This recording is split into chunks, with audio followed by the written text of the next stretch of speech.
Nipah സ്ഥിരീകരിച്ച് പെരിന്തൽമണ്ണ സ്വകാര്യ ആശുപത്രിയിൽ ചികിത്സയിൽ ഇരുന്ന പാലക്കാട് നാട്ടുകൽ സ്വദേശിനിയെ കോഴിക്കോട് മെഡിക്കൽ കോളേജ് ആശുപത്രിയിലേക്ക് മാറ്റി. ആരോഗ്യസ്ഥിതി ഗുരുതരമായി തുടരുന്ന സാഹചര്യത്തിലാണ് കോഴിക്കോട് മെഡിക്കൽ കോളേജിലേക്ക് മാറ്റിയത്. അജിത്തുണ്ട് വിവരങ്ങളുമായി. അജിത്ത്, ആരോഗ്യസ്ഥിതി ഇന്ന് വൈകുന്നേരത്തോടെ മോശമായിരുന്നോ? അതുകൊണ്ടാണോ ഇപ്പോൾ മെഡിക്കൽ കോളേജിലേക്ക് മാറ്റിയത്? തീർച്ചയായും അനൂപ്, അത്തരത്തിൽ തന്നെയാണ്. ഈ 1-ാം തീയതിയാണ് ഇത്തരത്തിൽ പെരിന്തൽമണ്ണയിലെ ആശുപത്രിയിൽ ചികിത്സയിൽ പ്രവേശിപ്പിക്കുന്നത്. 25-ാം തീയതി മുതൽ രോഗലക്ഷണം തുടങ്ങിയ വിവിധ ആശുപത്രികളിൽ എത്തുകയും അതിനുശേഷമാണ് 1-ാം തീയതി ഇത്തരത്തിൽ പെരിന്തൽമണ്ണയിലെ സ്വകാര്യ ആശുപത്രിയിൽ പ്രവേശിക്കുകയും ചെയ്യുന്നത്. അത്യാഹിത വിഭാഗത്തിലായിരുന്നു, വെന്റിലേറ്ററിന്റെ സഹായത്തോടു കൂടിയായിരുന്നു അത്തരത്തിൽ ചികിത്സ തുടരുന്നത്. അതിനിടയിലാണ് ഇതിന് ആരോഗ്യനില മോശമാകുന്ന സാഹചര്യം ഉണ്ടായത്.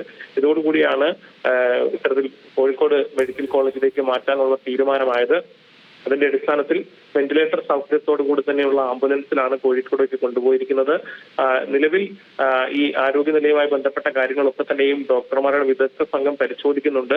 കൃത്യമായ റൂട്ട് മാപ്പൊക്കെ നേരത്തെ തന്നെ പുറത്തുവിട്ടിരുന്നു. അതിന്റെ അടിസ്ഥാനത്തിലുള്ള മുന്നൊരുക്കങ്ങളൊക്കെ പാലക്കാടും അതുകൊണ്ട് തന്നെ പുറത്തുമായി നടത്തുകയും ചെയ്തിട്ടുണ്ട്. ഏതാണെങ്കിലും യുവതിയുടെ ആരോഗ്യനില ഇപ്പോഴും ഗുരുതരമായി തുടരുകയാണ് എന്നുള്ളതാണ് പ്രധാനപ്പെട്ട കാര്യം.